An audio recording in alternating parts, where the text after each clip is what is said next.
Zoe reached over, grabbed me by the back of the neck, and said, "If you don't cut that out, I'll send you home in an ambulance." To which I have to say, my first mental response was, that doesn't even make sense. You don't go home in an ambulance. But why did you say that? You should have said that. Why did you say that?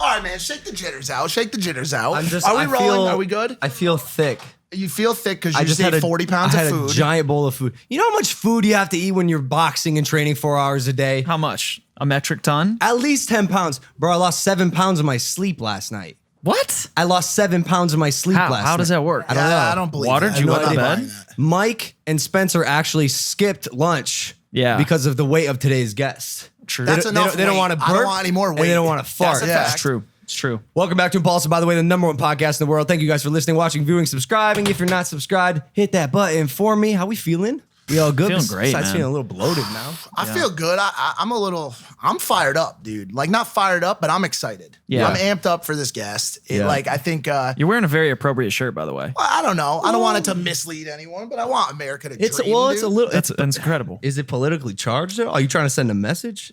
Not really. I like the idea of people being creative and dreaming, you know? Do you think Ever since you got sober, man, he's just prophetic. Mike's doing a lot of great things? Yeah. You know. Do you think we're capable of handling the weight of today's guest? Do you think, like, because I know there's going to be some comments like that. I'm gonna take my gum out for this one, sticking under the counter. There you go, champ. I think we 100% are ready for it. I think people are always gonna have things to say and try to box you in, but we've had 19 episodes under our belt now, included the likes of Alex Jones and a number of other hard to handle guests. Mm-hmm. I mean, some would call this guy the Grim Reaper of the debate world, one of the horsemen of the apocalypse. All right, listen, I just made those up. He's never been called that, okay? But that said, it carries a similar weight. Yeah, I think we bring him on right away. He's one of the most accomplished political personalities in the world today. He hosts the insanely popular self-titled live radio show, and he's the co-founder of the Daily Wire. His 10th book, The Right Side of History, How Reason and Moral Purpose Made the West Great, is out now. Ladies and gentlemen, it's Ben Shapiro. Woo! And by the way, my producer Dylan put in bold, so I think he wants me to say this. Happy to have you here. As if I'm not. I'm a Ben Shapiro fan. Bold or capitals? Bold and caps. It's at the bottom. Happy to have you here, Ben. Which we are. It's a little aggressive. Well, I think before you came on, he goes, by the way, we're Ben Shapiro fans. We're friendly and we're going to treat him like that. And like, I told you that. Like, when I first met you at your office, you remember what I said? Of course, it's embedded in my brain. What'd I say? You called me a mother effing G. He's a motherfucking G. I mean, Ben, I'm like, yeah, you're a motherfucking G, dude. Yeah, me and Ben go way back. There's probably reason for not only our side, but his side to ensure that. Have you had shows that you've gone on that have tried very hard to make it a not so happy setting for you? I mean, of course. I mean, you always have to be a little bit wary of the people who are interviewing you, or at least know enough about them that you don't get sandbagged. I mean, that's happened to me too. So how do you know that's not gonna happen here? I have no idea, man. I have no idea. What are your expectations? Do you have any? No. Right, I've seen enough of you to know not to have any expectations. That's the wisest thing I've ever heard in my life. All right, normally we do a pretty free flow style show. And with you, I wanted to kind of get a little more specific. So I want to start off right away with a question that might take up the whole episode, might not. But okay, in today's society, it's 2019, your opinion, what are the 3 most pressing obstacles that we face as Americans? Okay, well, I think the number one issue that comes to mind is the inability to have conversations. We're now living in a world where even the willingness to have conversations is seen as something bad. Well, when you live in a democratic republic where we're all supposed to vote based on the outcomes of those discussions, if you aren't even willing to sit down with somebody on the other side of the aisle and have a conversation, it makes it impossible for you to vote in an informed way. It makes it impossible for you to see your neighbor as somebody who's not a jerk. It makes it impossible for you to even have the social fabric necessary to serve as the root of a civilization. And you see this, I mean, there was an unbelievable article in the New York Times, this op-ed in the New York Times, maybe 3-4 days ago, in which they name-checked me, they name-checked a bunch of other people who are in the so-called intellectual dark web, and they said, all these people keep asking for discussion and debate just like slaveholders would. And I was like, whoa! I'm pretty sure that the thing that the slaveholders did wrong was the owning of the slaves, like the raping and the beating and like the owning of humans. Like that was probably the problem. Me saying I want a discussion is actually not like that. But the goal for a lot of folks right now is shut down the conversation, make it so that people can't talk with you, and then excise people from public life and make it impossible for them to work. And look, I'm lucky. I get to talk for a living, and I make a good living doing it. But there are a lot of people out there who don't have the option of having a microphone in their face saying their opinion, and they're just trying to get through the day, and they're afraid that if they say something at work, people are going to come down on them, destroy their lives, try and have them fired. That's really not good for the country. We at least have to see each other as as friends, right? We have to see each other as Americans if we want to have those conversations. So to me, and it's happening on the right and the left. I think right now it's happening more on the political left than the political right because of the sort of woke nature of politics and the new rules that are constantly changing, and you cross a line you didn't even know was there, and suddenly something you said back in 2010, if you're Kevin Hart, means you lose a job at the Oscars, right? And this is how I end up on the same side as Dave Chappelle. I'm sure that Dave Chappelle and I disagree on a lot of stuff, but on this stuff, we are on the same page. That's because the lines are being drawn in harsh and terrible fashion. There's no such thing as repentance. There's no such thing as an honest conversation where you just go to somebody like, that thing you said 10 years ago, I thought that was really offensive. And the person's like, me too. Like, I wish I hadn't said that. That's just kind of gone. And that's really dangerous and bad. So that would be problem number one that I see facing the country. We've talked about that a lot in this show. You've actually said almost verbatim that you think that's the most dangerous thing affecting. I think in conversation, it's huge when it comes to entertainment. But I also believe it's the biggest obstacle we face from a legislative standpoint is the inability of the right and the left to come together and make any meaningful change through compromise. We just have separate aisles where the left may even know, and I'll use the left, just why not? The left may even know that something the right is proposing is the right answer to a problem, and they simply will not make a compromise just because it's the right that's proposing it, and vice versa. And so 100%. we're at a stalemate, an impasse, whatever you want to call it. I was talking with a friend of mine who teaches over at Wharton Business School maybe a couple of weeks ago, and he said, if you want to have a good conversation with someone, you start with the solution. If you want to have a bad conversation with someone, start with the problem. And what you see in politics these days is that the easiest way to get people to love you and to be interested in you is you label a problem, and then you say, it's a big problem. And the other person says, well, but I don't like your solution. Okay, well, that's because you're not taking the problem seriously enough. If you really were serious about the problem, well, I think we can all acknowledge that we're all serious about the same problems. Take gun control, right? I think we're all very serious about no one wants to see innocent people shot at a Walmart. We're all on the same page there. No one wants to see innocent kids gunned down in a classroom.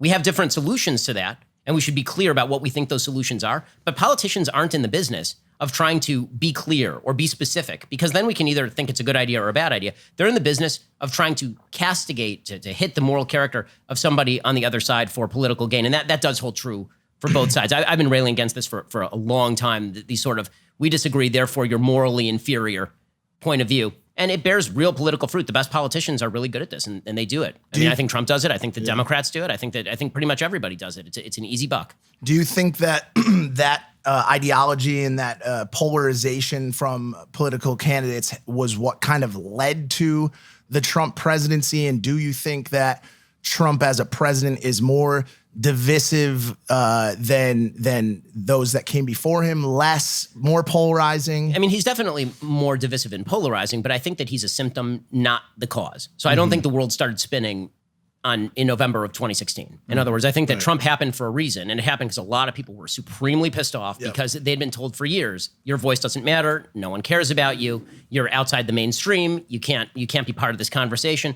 And those people got sick of it, and they were like, okay, F you. And F you came in the form of Trump. I mean, Trump is not a person who knows anything about policy. He doesn't have a conservative philosophy. He brags that he's written more books than he's read. I mean, this is not somebody who people elected because they were like, oh, what amazing ideas he has. Right. They elected him because he was a giant pulsating middle finger to the establishment in a variety of ways, right? To an establishment in the media that said we can't have conversations, to an establishment that established these kind of rules of political correctness that he was constantly railing against. And listen, I think that Trump fails to make the distinction, and I talked about this a lot in 2016. I think he fails to make the distinction between being politically incorrect and just being a jackass, right? There is a difference. Being politically incorrect is saying things that have to be said because they have to be said, and if it offends people, so be it.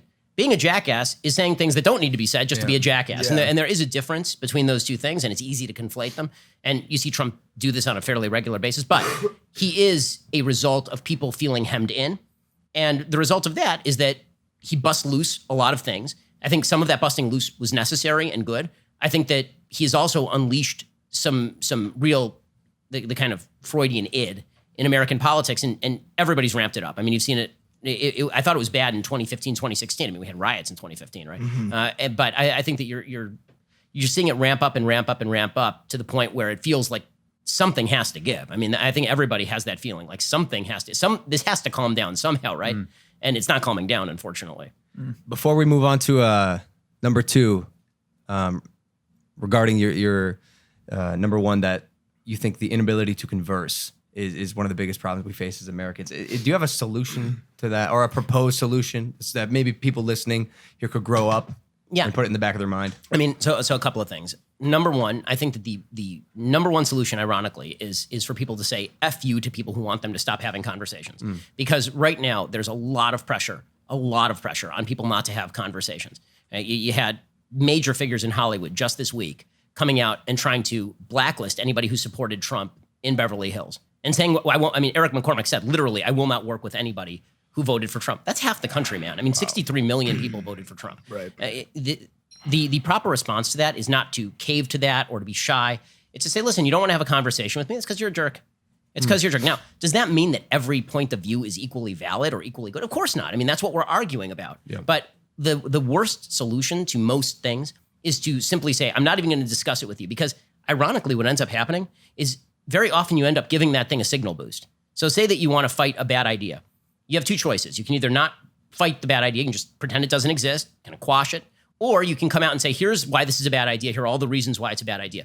Steven Pinker, who's the he was a psychiatrist, neuropsychiatrist over at Harvard University, he did this whole speech a couple of years ago where he said, one of the reasons you're seeing extremist groups grow is because when you say to people, you can't even ask the question, people then start looking for an answer. And if you're not providing an answer, they go to the only answers they can find. And very often those answers suck and are terrible. And you'd be much better off sitting there and saying, okay, here's all the reasons why what you're saying is stupid or wrong or untrue, why it's immoral for you to say that.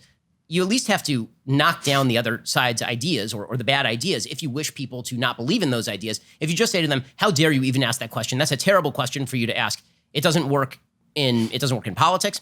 It doesn't work in religion.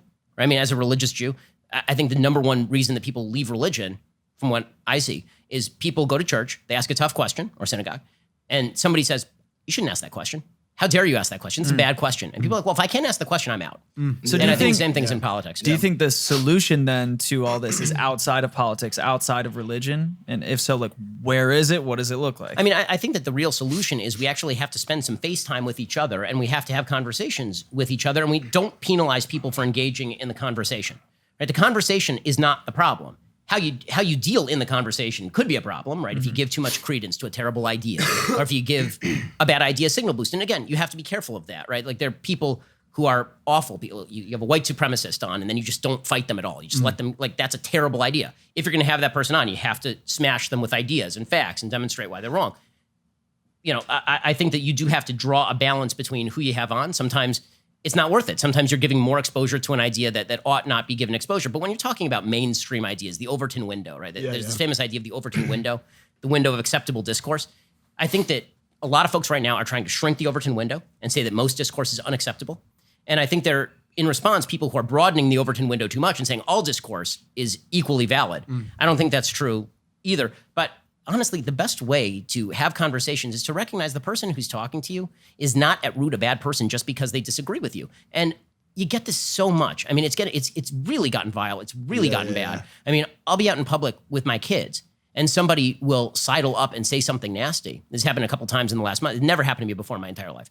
This happened a couple times in the last month. And I thought, the person wasn't even correct about my ideas. It was just that they were angry and they wanted to take out the anger. Doesn't matter, I'm holding my 5-year-old, right? They just wanted to take out the anger. And I thought, as much as I portray myself as not a human being, I am also a human being. And, we should treat each other with a certain level of respect in discourse. And I mean, I don't always succeed at that, but I really do try to do that. I mean, I'll mock people on my show or whatever, but I also have a Sunday special where I bring on people from the other side and we have these hour-long conversations. I have conversations routinely with people with whom I disagree. And, I'm sure there are people who are better at it than I, but I think that, that's the kind of behavior that we need. And I think that we need to get to know our neighbors a little bit more. I think social media has been really bad for this. Social media is made from us. I was going to ask that. Do you think the chosen channel of said discourse being social media is a massive problem? It's a disaster. I mean, I think that it depends on the method of the distribution. So I think if you're talking about YouTube, for example, that's just a place where people are basically viewing content. It's really like in the comment section, maybe you get a little bit of conversation, but not really. That's not what it's for. But Twitter is really bad. I mean, Twitter is a toxic place because it's a place censorship. Because it's just it's the attitude. Meaning it's a place to dunk and be dunked upon, right? It is not a place where you're going to get a long argument about nuance. Right. That's not what it's for. I mean, it's deliberately created for short attention spans in now less than 280 characters. I don't have the ability to have a substantive discussion about the solutions to climate change with you in 280 characters. Instead, it's much easier. And then tweets that get all the retweets, the incentive system is structured so that the funnier you are, which very often coincides with the nastier you are, the more likes and retweets you get. And so the people who are most successful on Twitter, myself included, are people who spend long hours dunking on people. And it's one of the reasons why, and simultaneously being dunked upon. Yeah, exactly. You get you've been dunked on too. 1,000 times. I trend about once a month now. And honestly, I've disengaged in tremendous ways from Twitter. I used to be much more involved. I used to think it was more fun.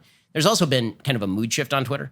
And that is that 10 years ago, it was basically like a chat room with kind of your friends and like people you would hang out with. And so you'd make irreverent jokes and dumb jokes and everybody knew they were jokes. And now it's, you know what we're going to do? We're going to go through your entire history. Oh my God. And we're going to dig up some dumbass thing you said 10 years ago. And we're going to take it out of context and say, this is your actual view on the thing. And this is exactly what happened to Kevin Hart, right? And it's happened to a bunch of people. It happened to Sarah Jung at the New York Times from the right. It happened to James Gunn from the right. It's happened to, this kid, Kyle Kashuv from the left. I mean, it's this constant attempt to destroy somebody with something they said 10 years ago. Well, none of us have a time machine.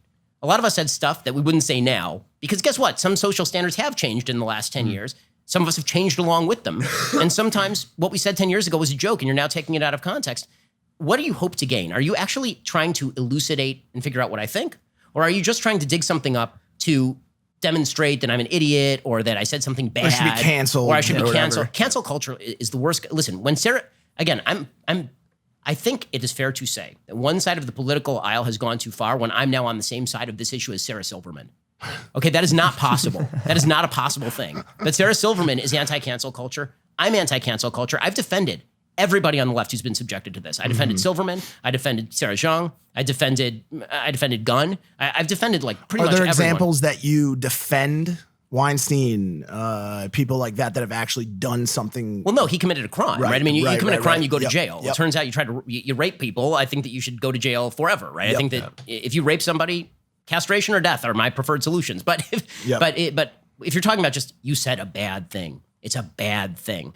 It feels like a substitute for puritanical religion, frankly. And it's worse than religion. At least in religion, it's like, oh, you did something bad in front of God. So you go to shul, you go to synagogue. You'd be forgiven for it. Right, you do some repentance, you search your own heart, you pledge to change. Now it's like, well, we're going to have a Maoist struggle session with you. You sit here and you announce all the ways in which you've been bad. And then you're like, oh, you're right. I was bad. That was really bad. And then they're like, right, you were bad. Weren't you? Like, right, that's what I just said. And they're like, no. You were bad. And that means that we can no longer talk with you. You're outside the realm of acceptable discourse. Yeah. Well, okay, let's be real about this. Give them an inch to take a mile. Nobody is perfect.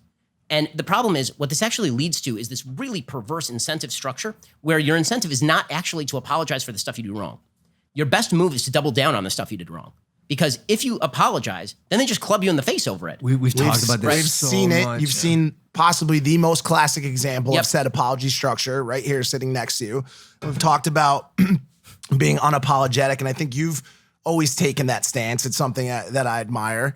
I think you should apologize for stuff you do wrong, and then if they don't accept it, yourself. Go fuck yourself. Right? You could say fuck, by the way. If you want I know. I try not to every so often. No, it's good. You probably should, The kids will watch this at some point. Yeah, fair enough. I feel like the tides are turning big time, though. And honestly, probably because of people like ourselves that have podcasts that can actually keep fighting these You know what gave me a lot of hope?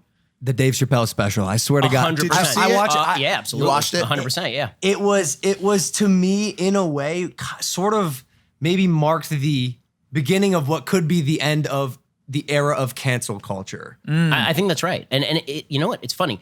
It's not just Chappelle. So did you see Aziz Ansari's special on Netflix? Yeah. So he's amazing. at the very beginning, right, he does his obligatory apology for something he didn't do wrong. Right. I mean, that whole story was asinine. Yep. Basically, it was a date that got awkward and the girl got pissed and then she wrote about it and it was really obnoxious and they decided to run him through the ringer. And because we now live in this idiotic culture, he was like, okay, now I'm gonna have to go on my apology tour and all this nonsense. But most of his special is about like how annoying the woke left is, how they're constantly trying to signal at you how wonderful they are, but they're not actually doing anything that's useful or wonderful. Yep. And Chappelle, I think, because Chappelle is much more unapologetic than Aziz Ansari. Like Aziz Ansari threw them the fish, and then they're like, okay, we'll let you do all the rest of this. Chappelle was like, completely F you. He just walks out and he's like, I'm not apologizing for anything.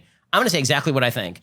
And they came for him, right? I mean, the reviewers were all, he's siding with the powerful. Yeah. Really? Or is he just telling a joke you don't like? Yep. And now you're angry because he told a joke that you don't like. Well, get used to it. Man up a little bit, right? Stop being such a pansy. Like really, just toughen up and deal with the fact that some people are going to tell people tell jokes about you. People tell jokes about me. Part of being a good person is recognizing that you're not perfect and then laughing at yourself and recognizing that half those jokes are true or more than half of those jokes are true and making fun of yourself or whatever.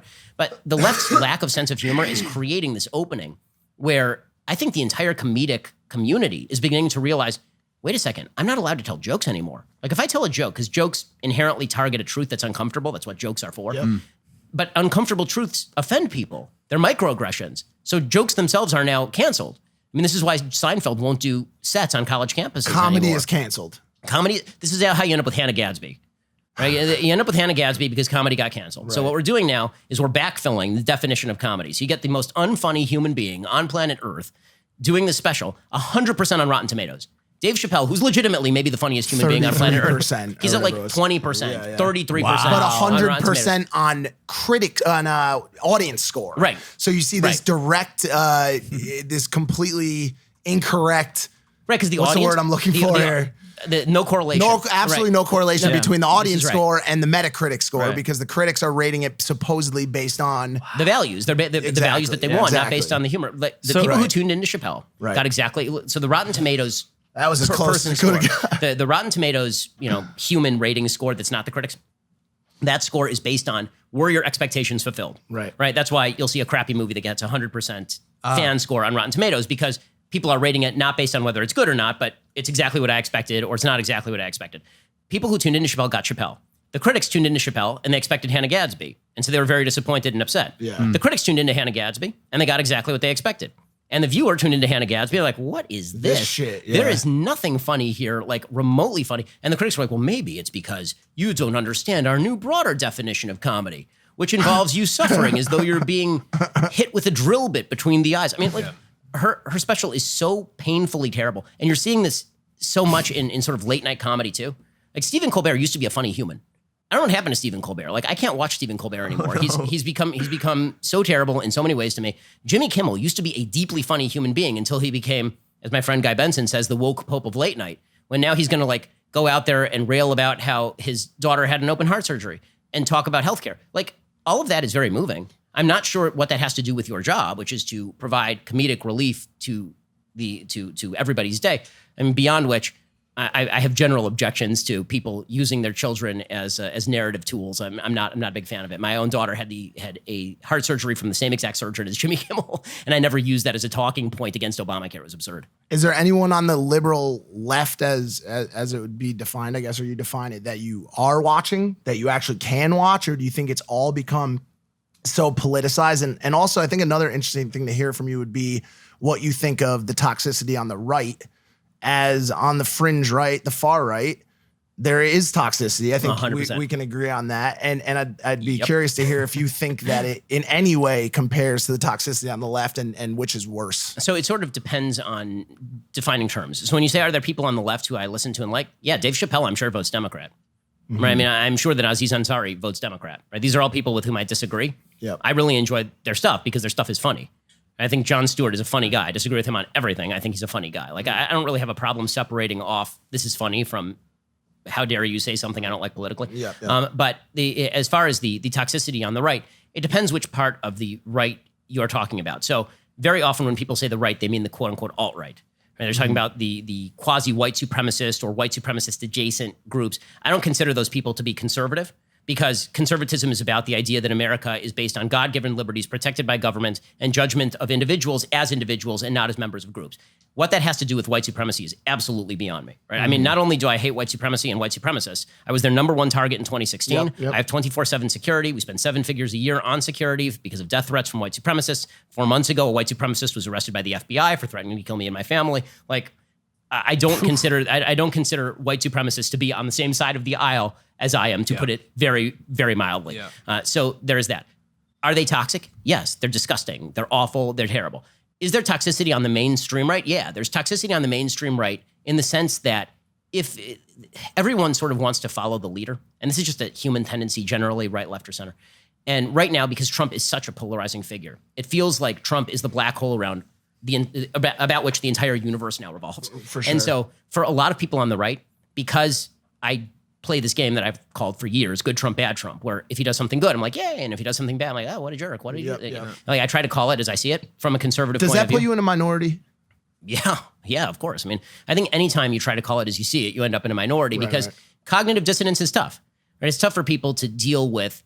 Yeah, Trump as a human being is kind of a schmuck. He doesn't have ideas, right? He says silly and dumb and bad things. He said things that I think are terrible and bad for the country.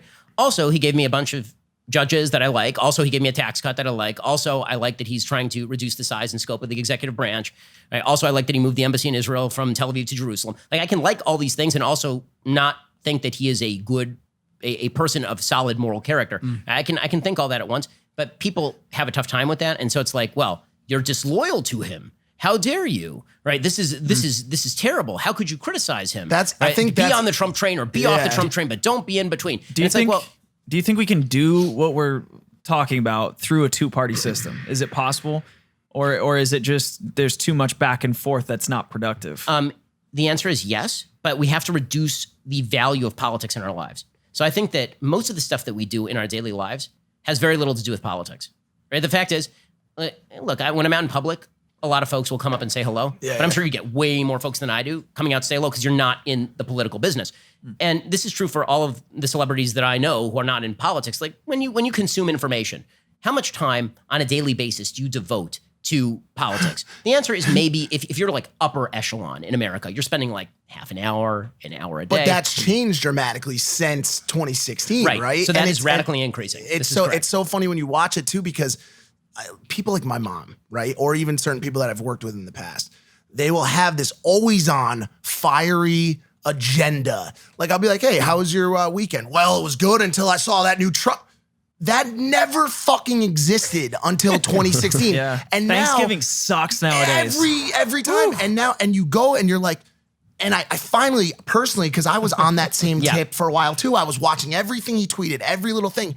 And eventually I got to a point where I said to myself, why the fuck am I watching all of this stuff? Yeah. I don't, as much as it all is very concerning and all the different topics are, the majority of the attention you pay to it is because you are against the other side and you're trying to win in some way. It's like an ego thing. I think this is right. I think that what has happened, is a deeper after effect of a collapse of what I called the social fabric earlier. That's a term that was coined by a sociologist at Harvard named Robert Putnam.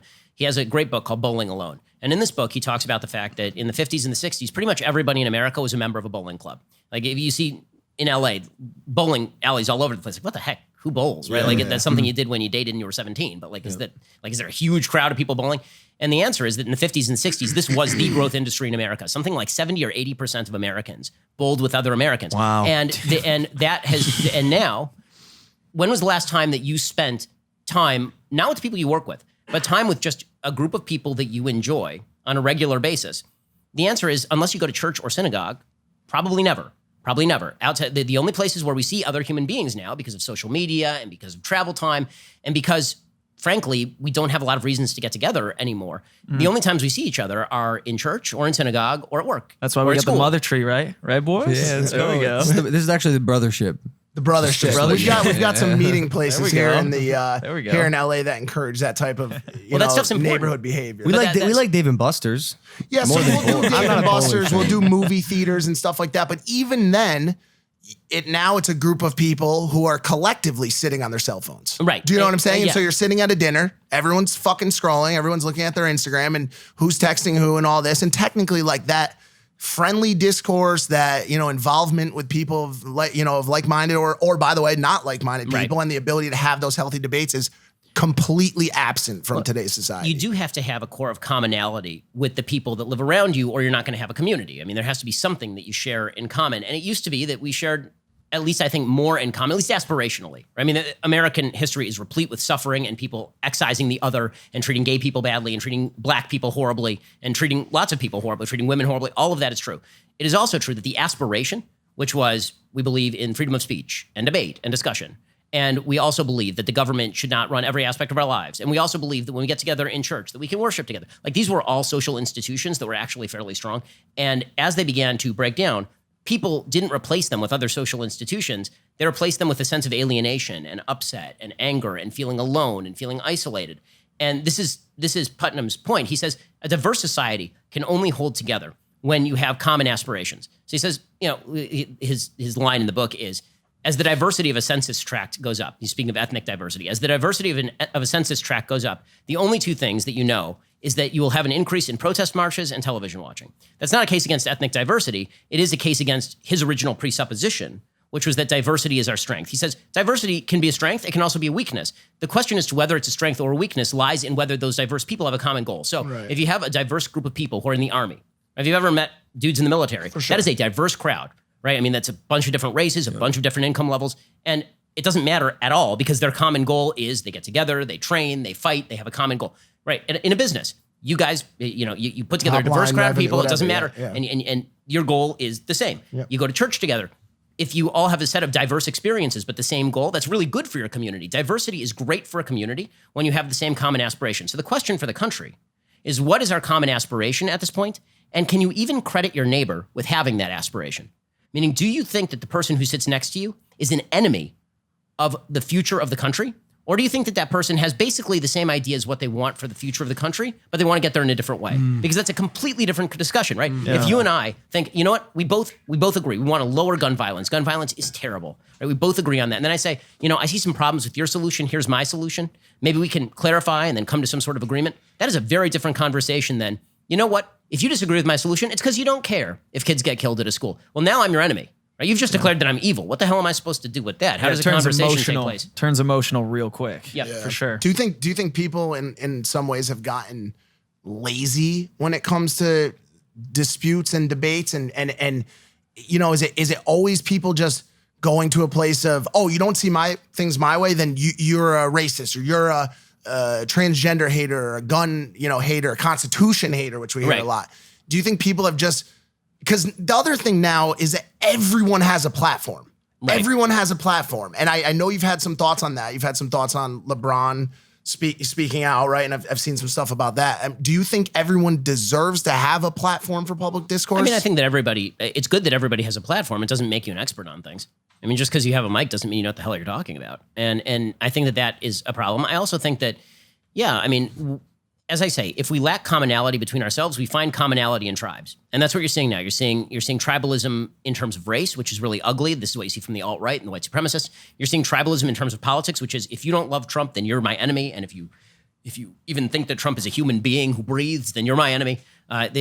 You're going to find a community that you surround yourself with. The question is, what is that oriented against? And one of the things that happened in American politics is that the community that America was oriented against for most of the 20th century was the Soviet Union, right? We had an external enemy. It helped unify Americans because, as much as I don't like the guy who lives next door to me, at least he ain't no commie bastard trying to nuke me, right? Yeah. And then the Soviet Union goes away, and it's like, okay, well, what do I have in common with that guy next door anyway? Do we really have all that much in common? That's what I was asking. What do you think? And even prior to that, during the height of the Cold War, do you think that any of the stuff that was happening during that time acted as a true catalyst to isolation, a time when people started to spend more time in front of the TV watching the news, what was happening in Russia, build your bomb shelters, take care of your family. Like, do you think that could have, in a way, acted as a catalyst to start that isolation process? I think that has less to do with the news and more the method of distribution, meaning TV is effectively addictive. I mean, it really is. I mean, as we all know, I can put my 2.5-year-old, my 3-year-old in front of TV, and he will just zone out, right? He'll just zombie out. I mean, it just treats your brain in a very different way. Social media platforms are built to be addictive. They're built so that you are constantly refreshing, and you actually get a withdrawal symptom, right? I used to, only in the last month, I think, have I really started to try and break my addiction to Twitter. But it became like a compulsion. It was like I would reach into my pocket. I'm bored for 15 seconds. Reach into my pocket, pull it out, try and refresh Twitter, hear that kind of click. It's now been updated, put it back in my pocket. I'm sitting at dinner. Nothing's going on for 15 seconds. Is that good for family relationships? Is that good for the ability to have a conversation? Yeah, I mean, I think that all this is scary Have you guys stuff. seen the patent for the television? Have you ever seen that? No. Oh, this is super interesting. So you might want to pull this up. They found that physiological effects have been observed in a human being subject in response to stimulation of the skin with weak electromagnetic fields that are pulsed with certain frequencies near 0.5 hertz or 2.4 hertz.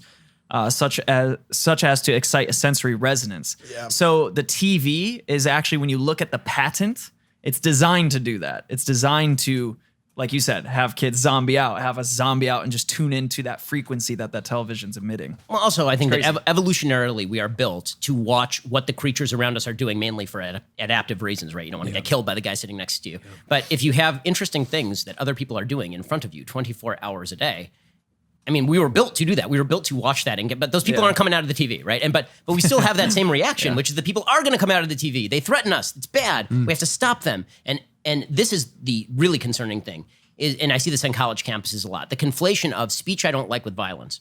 So when I went to Berkeley, it required 600 police officers that was big. for me to go speak that, at Berkeley. I mean, they had the stadies on reserve because Antifa was threatening stuff.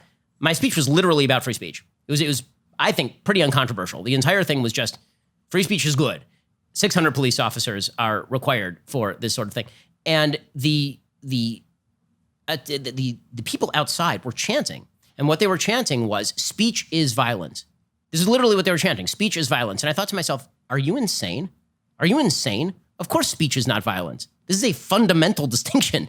Me talking to you and saying something you don't like is not an excuse for you to punch me in the face. And if you think speech is violence, well, then the only thing that you can do rationally is to react to my violence with your violence, in which case I'm going to react with violence to you. How are you supposed to have a conversation when if I say something to you, and I'm not talking about like fighting words, in the Supreme Court doctrine, I'm not talking about I walk up to a black guy and call him the N-word and he punches me. I'm talking about I say something like single motherhood is a significant predictor of intergenerational poverty. Of course, 100% true, right? Backed by every sociological study ever done. And somebody's like, well, that's offensive, that's violence, and now I'm going to try to shut down your speech. If you're that weak-minded, then frankly, you don't believe in the First Amendment. You don't believe in basic American principles. If you can't take an argument you don't like and just deal with it, at least to the extent of not trying to shut it down, you are the fascist. Do you think that you poke the beehive sometimes? I saw you last night calling a transgender woman sir in a debate. That's the NHL debate. Yeah. And the reason I bring it up is because it almost led to violence. Right. And it was speech, and it was. I mean, it did lead to a physical assault. I mean, so he reached over, grabbed me by the back of the neck, and said, "If you don't cut that out, I'll send you home in an ambulance." To which I have to say, my first mental response was, that doesn't even make sense. You don't go home in an ambulance. But why did you say that? You should have said that. Why did you say that? I'm sure your whole demeanor changed. Right? It was so shocking, honestly. Like to be physically accosted on national TV was kind of a shocking thing. What I did say is that doesn't seem particularly appropriate for political debate. Mildly inappropriate for political debate. Right. Yeah. I mean, so so here is my perspective on the transgender use of transgender pronouns. So obviously, I'm not going to do the I have transgender friends thing because it's stupid. I will say that if I am in a room with a transgender person, we're at dinner together, I call them by whatever pronouns they want to be called. Why? Because I would do that for pretty much anybody. We're having a polite conversation.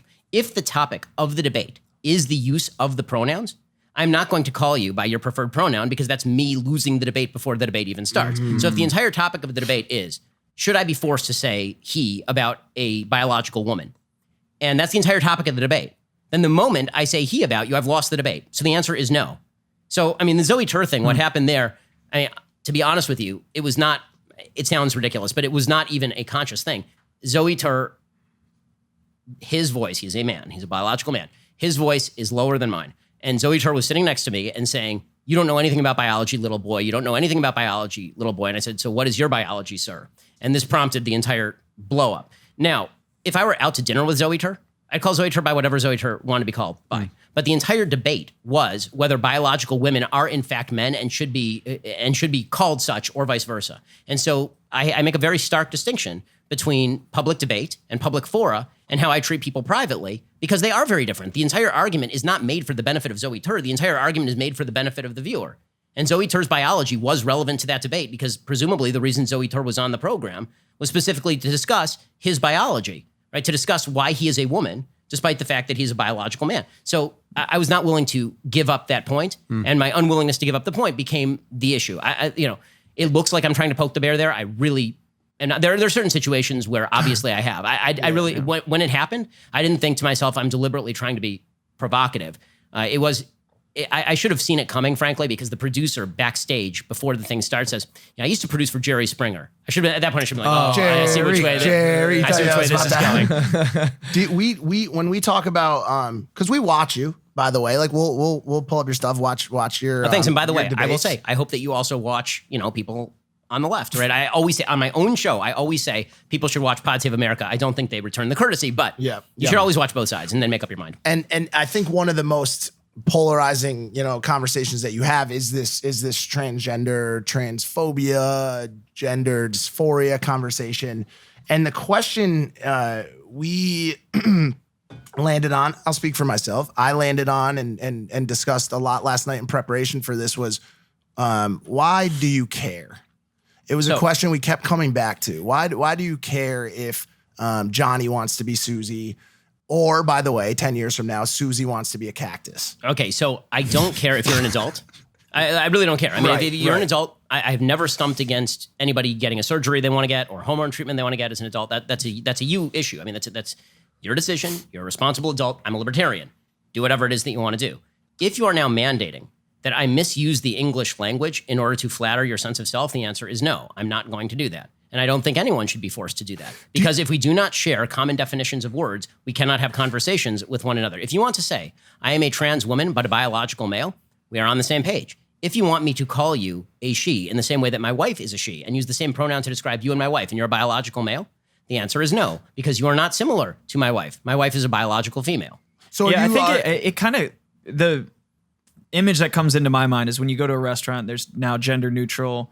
And what I see is, there's these people who have this identity, like everybody needs to conform to my identity, instead of, how about if you're a transgender, become successful, open up your own restaurant and start to, have gender neutral signs on your own establishment? Isn't that more active than just complaining about it? I feel like expecting a person to go into business if they want to be a gardener to have their own establishment to justify their use of bathrooms. It's one example. It seems a little bit of a stretch. You lost me there, Spence. But I see what you're basically making a route for yourself. There's action, right? Yeah. Instead of walking into a place and getting offended. Between governmental action and private action, correct? Which is an important thing, right? I mean, I think that businesses should be. By the way, if you're transgender, you should be allowed to boycott whatever business you want to, right? You should be. I'm not telling everybody you got to listen to my show.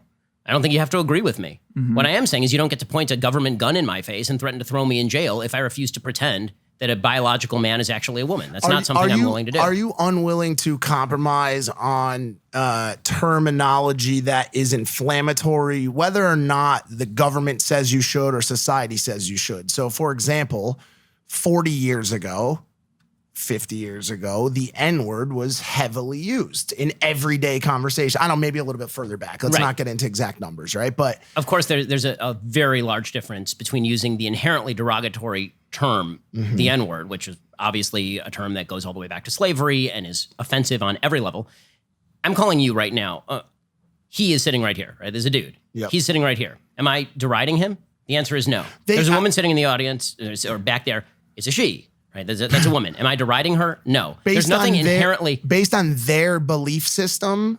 and by the way, I'm with you on it, but based on their belief system, you are deriding them or making a derogatory or inflammatory terminology towards them by not, I guess to your point, by not seeing things the way they see things. So once again, frankly, by seeing things in an objectively based way, meaning that it's not that I am making a different argument about the nature of he and she. I am making a biologically, factually, objectively verifiable argument about he and she, namely that there is such a thing as biology, that all mammalian species are dichotomous in terms of sex. There are people who are intersex. If you wanted to create a different pronoun for people who are intersex, that makes some sense to me because those are people who are intersex. But if your argument is that Caitlyn Jenner is a woman, Caitlyn Jenner is not a woman. Caitlyn Jenner is a man. Now, I'm happy to call Caitlyn Jenner. People can change because what your name is, what we call you, that's subjective, right? You get to define that for everybody else. But you do not get to redefine fundamental terms of human biology simply because you have a subjective feeling about yourself. This is my main objection. Beyond pronouns and what people expect you to address them as, do you have an agenda per se? I guess like what's the win here? Because like you've also said you've referred to being transgender as some sort of delusion, a mental disorder. It is a mental disorder. I mean, under the DSM, it's a mental disorder. It's gender identity disorder or gender dysphoria. So then now that's not an insult. That's a medical. The DSM is the medically sworn by body of work. Right. So now what though? There is no now what. I mean, it's just we are debating right now whether facts are even allowed to be stated. Right. This is my main issue here. Okay, that's what I'm asking. Is that if you even say these things, then this is considered so controversial that you should be excised from polite society. But say we get past that, to LP's point, and say you win, not that it has to be a winner, but what's the end game for... That people can say what they want, particularly when it happens to be true. And also that people... I mean, there are some actual practical ramifications to this. So legally speaking, for example, right now there's an attempt to take Title IX and apply it to transgender people, which makes no sense at all. Okay, so Title IX obviously was established to create more opportunity for female equality in a variety of industries, including in college sports, for example. Okay, so to take the most obvious example, let's say that now we redefine female to mean you define yourself as female. Okay, we've seen this happen in MMA. It ain't pretty. Okay, when a biological male decides to fight MMA like Fallon Fox with a biological female, it does not end well for the biological female because it turns out that biological females are not built the same way on average as biological males. We've seen this happen in high school and college sports, where you've seen male athletes who perform pretty well as males, but they aren't top notch, suddenly go into female sports and they're dominating, right? I mean, you do see this sort of stuff happening, and I don't understand how you can simultaneously claim that you are a feminist standing up for women and also claim that a man can be a woman. Right? That seems puzzling to me. There are a lot of internal contradictions here, logically speaking. And when it comes to public policy, which is what I talk about most days, it depends on, the ramifications that you're asking about depends on the policy that is sought, for example. So for example, take the separate bathroom issue. So frankly, I don't really care where people go to the bathroom. Right? I really don't. What I do care about is that when my 5-year-old daughter is in a bathroom with my wife and a biological male walks in, not even, let's take the most obvious example, not even a male who has had surgeries or hormone treatments to look like a woman, which at least it argues to me that there should be a different level of threat perceived by the people in the bathroom. Yeah. But let's say that you, Logan Paul, decide that you are going to identify that you are now transgender, and I'm not being facetious, and you walk into a restroom with my wife and my daughter, and my wife suddenly feels a threat. Is she wrong to feel a threat? I think the answer is absolutely not. Why in the world would she be wrong to feel a threat? The same people who are arguing that women ought to be afraid of toxic masculinity are arguing that a man can be a woman. How is that even logically coherent? I mean, are you saying that my wife is the problem in this situation because she feels a threat that she perceives from a biological male who walks in because he subjectively defines himself as female? I don't see that as logical in any way. To counter that, in Erewhon, right? The mecca of all change. Do you know Erewhon, Ben? Do you know I do what it is? It's super high-end grocery store. It's a very interesting spot. I call it a grocer, not even a grocery store. Yeah. So to counter that point, when you walk into the bathrooms at Erewhon, I don't know if you guys have ever been in there. It's gender neutral, right? So the sinks are all shared, but the actual toilets all have doors on them where it's locked.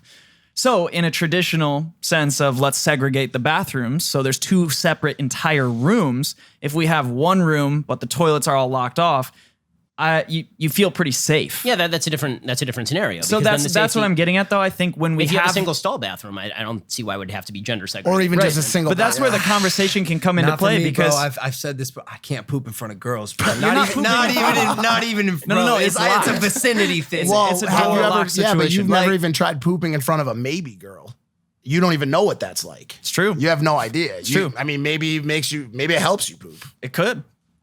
Who knows? See, my only point is I think when we like, lock it away, and I'm with you. I feel you, but I think when we lock it away and say, there's no like improvements we can make to that system, that's where it can kind of become very segregating. No, I mean, frankly, if you want to come up with solutions that make sense, all for it. You want to create. Yeah, I mean, for sure. I think if you want to create bathrooms where frankly, I prefer this, right? I mean, bathrooms where the doors are floor to ceiling. Great. I mean, more privacy in bathrooms. That's what they are. The no doors problem. are floor to ceiling. Oh, really? Yeah. So you're in a locked off room. Nobody can smell your poo. It's a beautiful place. All right. It's a That's great. like it's a a great dream. location. That's like a dream world for you. I'm with you. Yeah, that's like. No, bro. Do you ever? Are you more worried? This is a thing I come to a lot. I am completely at peace with the majority of new age identification systems with gay marriage. With like, I'm at peace with it. I love it. I support it. I'm a huge fan. Where I start to worry a little bit is, are you more worried about where we are now or where this potentially leads? Well, I think that we are getting very close to where it potentially leads. So I was in favor of the legalization of same-sex marriage before Obergefell. And the reason I is not because I'm not a traditional marriage advocate. Like, I think that traditional marriage and same-sex marriage were designed for different purposes. I think traditional marriage was designed for the creation and rearing of children, whereas same-sex marriage obviously is not primarily designed for that for biological reasons. It's designed for two people who love each other to live with one another. That's fine. The problem that I see is that once you start encoding that in state law, the next move is to call everyone who disagrees with that, who agrees with that distinction, a bigot, and then to remove their tax-exempt status from them. So to take an example, I think— That's what I was talking about. Right, so to take an example, this is obviously happening right now. There's a baker in Colorado. The baker in Colorado is a religious Christian. And he says, listen, you want to be same-sex married? Fine, that's cool. Do what you want. I am not going to participate personally in a same-sex marriage. So I will bake you a cake. You're a gay man. You walk in, you want a cake? I'll bake you a cake. Fine, no problem. You want me to celebrate your same-sex marriage? My religious principles prevent me from doing that because I think this is a sin. Now, there are folks who would this is an actual case. They tried to sue him. He was fined hundreds of thousands of dollars. They tried to destroy his business. Why? Because the idea is that he's now discriminating because what we have to do is force him to participate in something that he believes violates his religious precept. Now, as somebody who's libertarian, I find this very scary. I think that people should basically be allowed to do whatever they want. I don't owe you a duty to bake you a cake. You don't like my way of baking a cake, go find some other baker. There are plenty of bakers. Many of them are gay. Like, it's not hard to find people who will bake you a wedding cake, right? This is very silly. But there is this prevailing sentiment in American life now that if I do something that you don't like, if you don't approve of my viewpoint or my action that you have no right from me. But if you don't like how I'm pursuing my business, now you have the right to point the government gun at me. My basic rule of thumb when it comes to government is if I don't owe you anything, right? If you don't have a claim on me and yet you are pointing a government gun at me, you are the bad guy in the scenario. If I don't have a claim on your money, but I point a gun at you and I say, give me your money, I'm the bad guy in that scenario. If I say to you that you owe me, you have to make me dinner, and you don't want to make me dinner, and so I get the government to point a gun at you and make me dinner, I think that you're the bad guy in this scenario. So I don't have to agree with how the person operates their business. But the minute that I start saying my failure to agree with how you operate your business is an excuse for me to put a government gun in your face and then force you to do something, then I think that we're in very, very dangerous territory. Do you see any echoes of the past here, or do you once again say that there are vast differences between a same-sex marriage situation and a situation that we dealt with during the segregated 40s, 50s? I mean, I think there are pretty significant differences between, again, the very nature of same-sex marriage and traditional marriage. So I see, pretty significant differentials in that. Whereas a marriage between two white people and a white and a black person, I don't see any difference at all because skin color is irrelevant to the operation of the marriage, obviously. Not quite the same thing when you're talking about the biology of the people who are involved, and particularly the reproductive parts, right? I mean, that's really what we're talking about. But when you are talking about, do I think that businesses should be allowed to be bad, right? To do bad things that I don't like? The answer is I do think they should be allowed to do bad things that I don't like, so long as they're not forcing me to do anything. So I'm actually more libertarian than a lot of libertarians are on these issues. Like, I think that the best solution to a discriminatory, let's take the worst case scenario, right? You got a business and they say, I'm not serving black folks today. Or ever. I'm a racist. I'm not serving black folks today. That's their case. My argument is that it is not the government's business to force that person to serve black folks. That person should be boycotted. We should never go to his store. We should wreck his business by opening up a store across the street that services black folks. That you don't actually want a government big enough to do the things that you like, because it may turn out that the people who control that government are doing things that you don't like. But right? are you cool with the cancel culture or the woke Twitter left coming together to boycott a business based on their non-desire to serve transgenders or gay couples? They have 100% right to do that. Okay. They have 100% right to do that. I may disagree with the boycott. Right? I may think the boycott is based on my political beliefs, sure, right? Sure. But they have every right to do that. And in fact, I think that that's a good part of American discourse. So you would applaud. You would applaud. I think. And so, take a race example, because again, I think these are the best examples because they're the most obvious morally. So in 1960, the Woolworths was a segregated outlet, a segregated restaurant, and a bunch of black students, including James Meredith, went into the Woolworths and they sat at the counter and they were viciously treated, and people poured drinks on them. They treated them like garbage. It became a national media story, and Woolworths voluntarily desegregated. I think that's great. I think that's the way that things should work. So if you wanted to go to that bakery that didn't participate in the same-sex wedding, and you say, listen, I'm not going to go to that bakery. My friends who love same-sex marriage aren't going to go to that bakery. No gay person I know is going to go to that bakery. Totally your prerogative. But to point the government gun at that guy and say, you must service the same-sex wedding, that I got a problem with, because then you get into this really weird situation where, let's say that I walk into a gay bakery and I say, you know what I would love? I would love for you to make a cake that has Leviticus 18:22 on it, right? That is the verse in Leviticus that talks about the so-called abomination of homosexuality, right? I walk into a gay baker and I say, I want that on a cake right now. You put it on a cake right now or I'm going to sue you. Do you really want that lawsuit to win? I don't want that lawsuit to win. Right. I don't think that guy has any obligation to bake me a cake. Yep. And I don't think I have any obligation to bake anybody else a cake. Right? I think that but again, this goes back to, if you think that the people in your community are bad people, then you want the government to force them to do all the things that you want them to do. If you think that they're basically good people and you have disagreements about this sort of stuff, then you can live with the fact that there's a baker who lives down the street who may think that you're involved in sin. Like, frankly, I've always been puzzled. There is this wide gap between people who understand the religious conception of sin and people who are irreligious, trying to see what religious people think like about sin.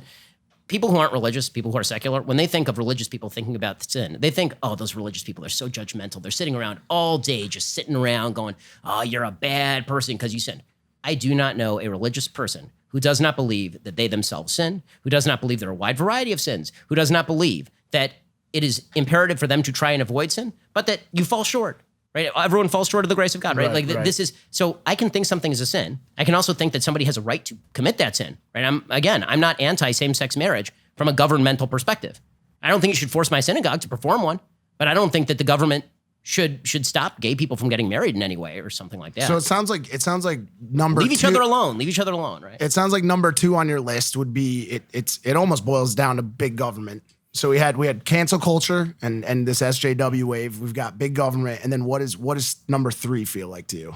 I think that number 3 is lack of ability to look into the future at all, to think about consequences of any of the things that we do. So we tend to do the thing that is convenient to us. This is true, obviously, when it comes to government policy.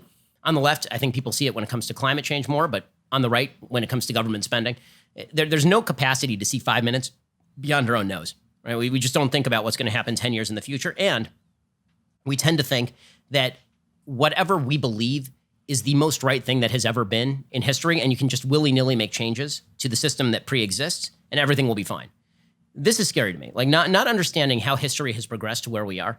There's this belief that we can just shape the system, change it in dramatic ways, and everything will be good from there on in. And that demonstrates a true lack of respect for the people who came before you. Because the fact is, you know, we live in this pathetically self-aggrandizing and arrogant world where people sit around, they're like, Thomas Jefferson, really bad guy because he held slaves, right? And you're like, yeah, slavery was really bad. And like, he was probably raping Sally Hemings. I mean, just really bad stuff. And you're like, well, I'm smarter than Thomas Jefferson. So all that stuff in the Declaration of Independence, I mean, I'm smarter than he was. The answer is you were not smarter than Thomas Jefferson. You're not a product of Thomas Jefferson's time. You didn't live in 1770. You live in 2019. And if you think that you would have thought like you think in 2019 and 1770, you're full of crap. Do you think that thought pattern, that ideology sets us up to kind of be stuck in this impasse that I talk about, where people are unwilling to create change or create waves in order to prepare for something that, like Spencer believes is a massive problem, which is climate change. And I've heard some of your thoughts on climate change. I'd like to hear more of them today. But do you think, not believing that certain people can use examples from the past and make better decisions forward facing without that data that guarantees it moving forward? Do you think that puts us in a bad place where we're not preparing for something that some people are saying is guaranteed to happen? Well, again, I think the data should always be the foundation of any political argument and most arguments that you make generally. In fact, the person who's trying to stop you from disseminating data is usually the problem in the conversation. Absolutely. And you do see this on a variety of levels. You've seen certain studies shut down because they're politically incorrect when it comes to sexuality. You've seen them shut down on the right when it comes to climate change. I don't like any of that stuff. More information is better, right? I mean, more data is better. So all of that, all of that is good. But to go back to sort of the general point that I'm making about the past, we have to treat the past with enough respect to try and keep the stuff that was good while getting rid of the stuff that was bad. And instead, it's like we want to remake the world every generation. And that is a huge mistake. G.K. Chesterton, this famous Catholic theologian, he famously suggested that the difference between sort of the left and the right politically is that if you're on the left and you come across a fence in the road and you don't know why it's there, it's just a fence in the middle of the road. What the hell is it doing there? Your first instinct is, I'm ripping out that fence. I don't know what the hell this is doing here. What is it doing? If you're on the right, your first instinct is, I don't know what this fence is doing here. I better go down to the library, figure out what the fence is doing here. And then if it turns out that the fence isn't there for any reason, then we can talk about removing it. I think that shouldn't be a left-right thing. I think that should be a reasonable person, not reasonable person thing. Meaning like we should just try and figure out exactly maybe why these social institutions were in place before we take a wrecking ball to them. But at the same time, you do have to have an eye to the future, and you have to try and discern why we did stuff in the past a certain way, and maybe we did it for the wrong reasons. Yeah, and now that's what I was going to ask. Do you think at times both the right and left, but let's use the right for this example, finds out that fence was actually mistakenly built in the middle of a main thoroughway, and they say we're still not ripping it out? Do you know what I'm saying? Sure. We just because, out of spite, and we talked about this earlier, out of spite for the left, we're going to keep that fence there. Yeah, I guess it happens on both sides. No, right? I think it does happen on both sides. I think that because the right inherently tends to look to the past more as a model, and the past and the left tends to look at the past more as a model of what not to do, then there's just different levels of reluctance to get rid of the fence generally. Because very often on the right, what they will say is, okay, well, so I still don't know why the fence is there, but I know that the fence has prevented X, Y, and Z from happening. And if I remove the fence, I'm kind of afraid of what's going to happen. Meaning we know the past, we don't quite know the future. So we're hesitant to remove it, even if we don't know the exact reason behind it. So I guess what I would say is we have to treat the people who came before us with enough respect to try and get into their heads for a moment and say, okay, what were they thinking? Why was that wrong when it was wrong? So that we understand why it's wrong now. It's not just wrong because you feel like it's wrong today. And then when it comes to, thinking of the future, then we have to do actual data-based thinking about what's going to happen down the road. And my problem with a lot of the climate change debate is that I don't think that on either side there's an honest discussion going on. So on the right, I think that there are a lot of people I see who are like, well, I just don't think climate change is happening. I think that it's all BS. I think it's a giant Chinese hoax, as the president suggested. I don't think that's true. I've talked to climate scientists from Caltech, and they know this stuff better than I do. And their suggestion is that the climate is going to warm somewhere between 2 degrees Celsius and 6 degrees Celsius by the end of the century. Now the question becomes, what sort of damage does that do? And you actually can, and so here's where the left goes off the rails. So what the left does is they go, that means every major city in the United States will be underwater undoubtedly. Also, the polar ice caps are going to melt, uncovering mammoths that have within them the dark plague, and that will wipe out all of humanity. It's like, well, we have to do some sort, like the kind of disaster talk, like if we don't get this done in 10 years, we're all going to die. No, we're not. We're not. And maybe the damage is worse than it would have been if we had not done it within 10 years, but we are not all going to die. This is a bunch of nonsense. Okay, some people will be badly affected by climate change. Other people's, actually in the middle of the United States, weirdly enough, will be affected rather well by climate change because it turns out it's good for some growth of crops. It will also. Andrew said So that. Ohio's just going to be kind of just sunbathing. Yeah, exactly. It'll be listen, yeah. there's a 13, these sound like big numbers, and they are big numbers, but the fact is that there's a 13 degrees Celsius average temperature between Arizona and Minnesota. Right? I mean, like there are pretty wide climate variations that human beings can withstand. Also, we're talking about the course of the next century, meaning that when the left talks about this stuff like tomorrow, it's going to be like the day after tomorrow. There's going to be a big wave. It's going to hit New York. Dennis Quaid and Jake Gyllenhaal are going to be sliding through the ice, man. It's going to be like, it's like, no, that's not what's going to happen. Over the next 100 years, there will be a gradual rise in sea levels. This will cause human beings to either build seawalls or try to develop technologies to suck carbon out of the air, which they are already trying to do, or they will get into geoengineering, firing sulfur into the air to create cloud cover and to lower the temperature, or they will start migrating away from these areas because why would you possibly stay in a place where you wouldn't buy an island, like a small island outside of Belize right now that is 1 foot above sea level. Like that'd be a stupid move for you, right? And that's true over time. People adapt, people mitigate, people adjust. Now, William Nordhaus, who's the Nobel Prize-winning economist, he won the Nobel Prize last year. He has a really great book on this called Climate Casino. He tries to analyze the level of economic risk that takes place over the course of the next century based on various kind of climate scenarios. And what he basically suggests is we're doing 2 degrees Celsius. It's going to happen. Nothing they're talking about can prevent it. He calls for a global carbon tax. Now, the problem with that as a political matter is that if you think China is signing on to a global carbon tax, you're out of your damn mind. Okay, China ain't doing it. China is in a geopolitical confrontation with the United States right now. If you think they're willy-nilly going to lower their own economic growth rates in order to fight climate change, rather than just piggybacking off of the United States and EU, devastating their own economies to fight climate change, you're wrong. It's not going to happen. Mm-hmm. Okay, so whenever people talk, like I watched the 7-hour CNN climate change town hall last night, and you get Democrats saying things like, I'm going to ban fracking. Okay, well, let me explain. Natural gas is the sole reason that carbon emissions in the United States have dropped for the past 4 years and stabilized. Okay, it's the replacement of coal with natural gas. Fracking uncovers natural gas. Why are you trying to ban fracking? Yeah, but what's been like the ancillary side effect of fracking? We've seen it. I watched a documentary called Gasland that I talked about on HBO a few years back, where the people in Pennsylvania are able to light their water on fire as it comes out of their faucet. There are some significant questions about that documentary, but but beyond that, the question of carbon emissions, which is what we're talking about here. Sure, you should take into account the other effects. But when you say you're going to ban fracking in a time when the 2 best solutions to carbon emissions are nuclear power and fracking, and you're going to ban nuclear factories and fracking.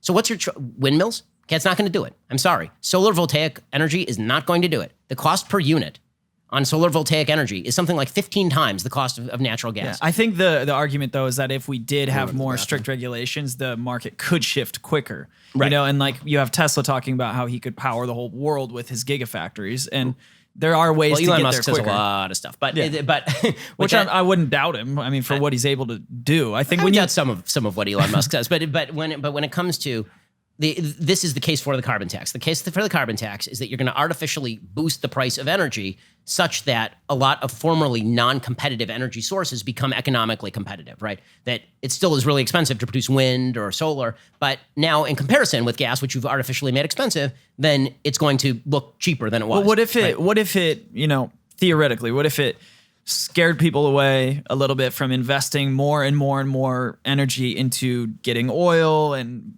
burning fossil fuels, and it put much more of an opportunity cost on, building solar, building alternative ways of energy, where without that pressure, we're not going to switch anytime soon. Right. It's going to take a lot more time. So again, I think that the question is going to be, what is the worldwide efficacy of that versus faith in human technological ability? So right now, the United States is providing, something around the order of 15% of global emissions.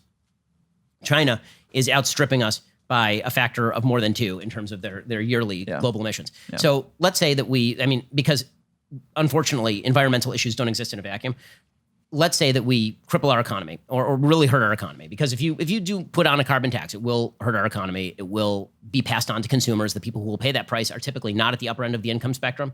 They're people who are middle class or lower class who are now paying more for the electricity, because the vast majority of carbon emissions in the United States are not driven by cars. They're driven by industry and by electricity. That represents about 60%. 50% represents about 50% of all carbon emissions in the United States come from heavy industry and from electricity, which we all need, and the cost gets passed on to us. So assume there will be economic damage. Like let's be realistic about the assessments. When you hear people say we're going to invest trillions of dollars, it's going to create tens of millions of new jobs, bull crap. Okay, if the government could create billions of new jobs and millions of new jobs just by throwing money at it, everything would be hunky-dory, that was called communism. They tried it, it failed. Okay, like you can't. Of course, you're talking about your favorite person of all time, AOC, right? And her Green New Deal. Well, her Green New Deal is insanity. I mean, they actually assessed the cost of what she was talking about, and she was talking about a jobs guarantee for everybody, and she was talking about getting rid of jets, and she was talking about killing all the cows, and it was assessed by the Competitive Energy Institute at $93 trillion over 10 years. Okay, the entire GDP of the United States is not $93 trillion over 10 years. So that's just patently insane. But so are you saying it's kind of jumping the gun then? It's assuming that, technology is not at that point yet. Well, what I'm saying is that you have to actually factor in the downside risk to what we are talking about, especially because if you want, let's say we want China and Brazil and India, which are increasing their carbon emissions right now, to lower their carbon emissions. You have two choices. One, you can create a global carbon tax that damages their economy, damages our economy, but artificially raises the price of gas and oil so that people are going to invest in the kind of technologies you're talking about. The question is are China and Brazil going to go along with that? The answer is very largely no. Then the other possibility is you actually allow them to economically grow. It turns out that people, as they get richer, care more about the environment. When you're poor and you're worried about feeding your kids and you're burning dung in the right, you don't care about climate change. You're like, okay, my kid's dying of dysentery here, man. Like, I don't care. I don't care at all. So, partially, but I just went to the Amazon, and a third option is not purchasing products that are condoning the destruction of those forests. Right. So because those people are getting very wealthy and they give less fucks about the environment as time goes on. So Brazil has actually, this is about, so if we're going to talk about the Amazon fires this year are about the same level as they were in 2004. They're not wildly out of tune over the past 10 years. It's been a little exaggerated in terms of the threat to actual rainforest. But with that said, I guess that there are three ways. The way the North House, we got an angry dog a bit of a situation. problem here. Well, we have a lion in the house, and she gets angry. She's not a fan of Bolsonaro at all, dude. Huge anti. She was campaigning to go to the Amazon, but we had to remind her she's a Tibetan Mastiff. So I think that when it comes to climate, so the way Nordhaus puts it, and again, I like him because he's an economist trying to analyze what's realistic. He says there are three ways to deal with climate change. There's adaptation, there's mitigation, and then there is sort of technological solutions. Mitigation would be carbon taxes, right? Trying to prevent the expulsion of carbon into the air. Adaptation is you build seawalls, you move, right? We adapt. Yeah. And then there is technological change, which is basically what has saved humanity time and time again. It's why there are 8 billion people on the planet and we're all living better than ever. Mm-hmm. And over the course of the next century, he is pointing out that the world will get richer. Like things are not going to freeze in place. The world will get richer. There will be more people who are capable of moving. The real threats to the planet in terms of climate change are not actually to human beings. They're more to just like the actual environment. They're more to the acidification of the oceans and the killing of the coral reefs, right? What about animals? Well, he says that the number of animal extinctions is a little exaggerated in terms of people have been sort of counting subspecies as species. But yeah, I mean, if you care about that, of course, that's going to have an impact. Go ahead. What are you going to say? Do you think we need sharks? All right, that's exactly where I was going. So by the way, at some point here, and I know Dylan's pushing us towards it, I would love to spend a little bit of time like humanizing Ben Shapiro and like talk I'm about not sure some that's possible, shit. but It's possible. we could do. We have some great questions stuff, here. and I want to maybe kick that off by asking you if you could save 5 animals. That's it, by the way. That's it. What would the 5 animals be? So I am not an animal person. So I didn't grow up with dogs. So so my wife is totally trying to get me into getting a dog right now. And I'm open to it. I mean, for security reasons and also because my kids would love it. So. Dogs. I like horses. Horses are super useful. Big fan of horses. Yeah, you could ride them places. Yeah, exactly. They used to power the entire world. They're ride sharks great, too. Yeah. Right. I mean, I like the ones that I eat. Right. I mean, I like chickens. I like cows. Okay. Big fan of chickens and cows. Pull an exotic here. Come on. You got something. Man, Maybe like I'm not an frogs or animal. something? Like a Bengal tiger? Again, my diet, I keep kosher. It's pretty restrictive. So basically, it's beef and chicken and fish. That's pretty much it, right? Like, okay. And only kosher types of fish because the others I can't eat. So right, I mean, right. I'm pretty user friendly when it comes to the animal. Just so you know, community. Spencer chose sharks, birds, and frogs. Wait, there's one. Oh, Well, it's because I don't eat them. So why, I think sharks are lit. Well, They're really cool. You eat chicken eggs. You eat the egg before it even gets a chance to be a chicken. It does not become a chicken though all the time. It has to be fertilized. Your stomach is a Planned Parenthood. No, it's not. You are an abortion factory for chickens. Yes, you are. It is not. We had this talk just before. Chickens lay eggs no matter what. Unless they're fertilized, they won't hatch. Ben, what's your favorite cereal? Okay, gonna go off the board here. You ready for this? Crispecks. Whoa! Is that the square? Wow. The No, squares? the hexagons, right?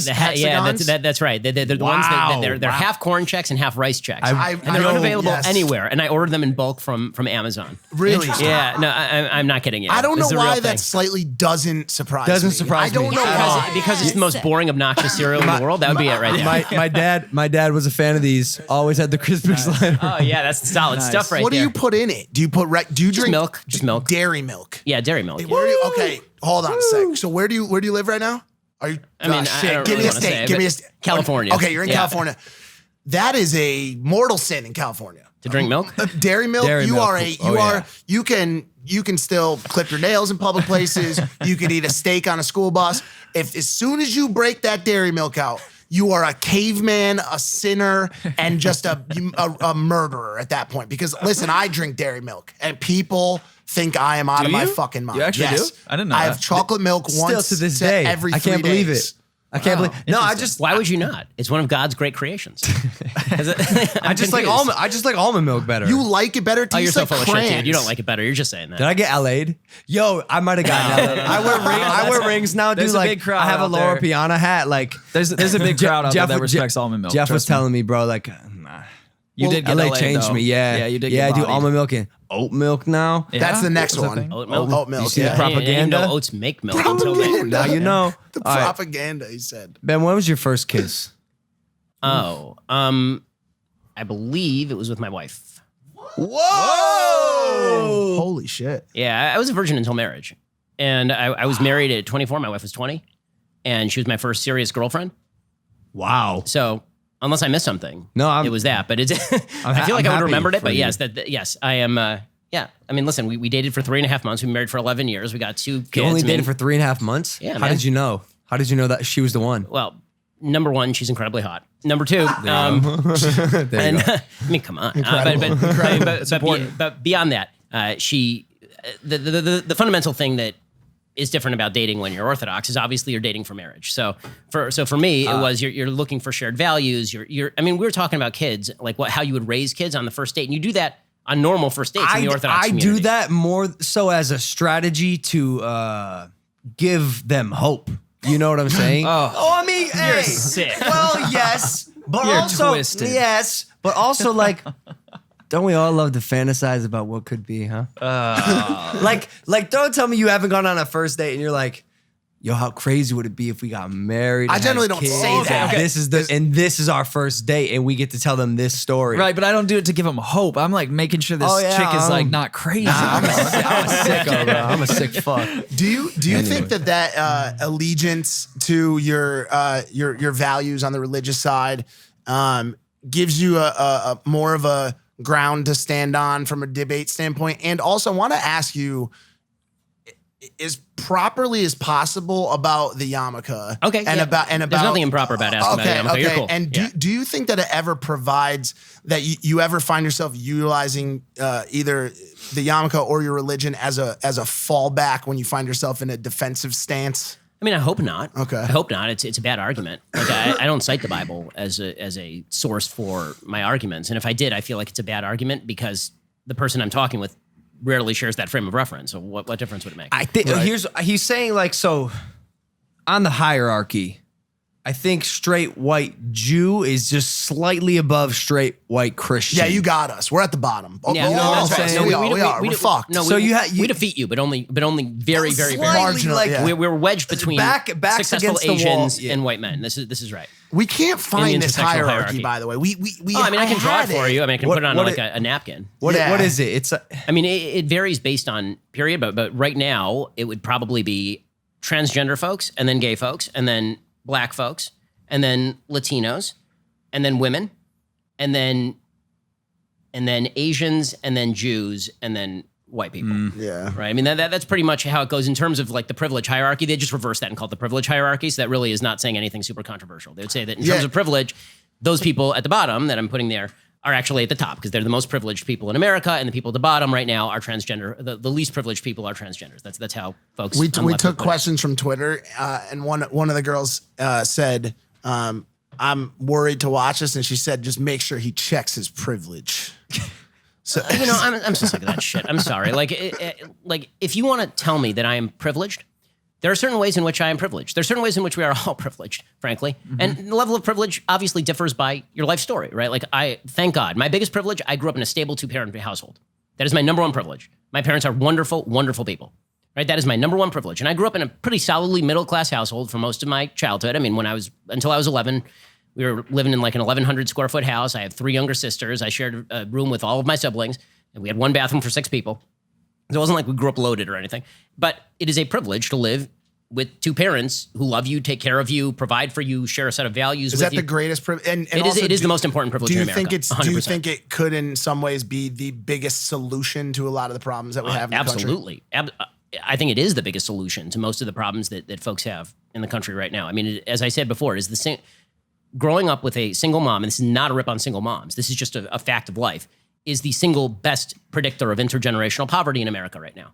Meaning that you're growing up with one income, and a mom who's at work all the time isn't there to take care of you as much. I mean, obviously, I had it easy from the parental perspective. I had it easy in the sense that I grew up in a free country where I can practice my religion openly, and I can wear a kippah, and I can be successful, and all of that's wonderful, right? I grew up, as I say, middle class, and then probably upper middle class. As we got a little older, my parents could afford to put me into private day school, right? I mean, there's certain privileges that I have had. Now, how much of that is due to my victimization of others?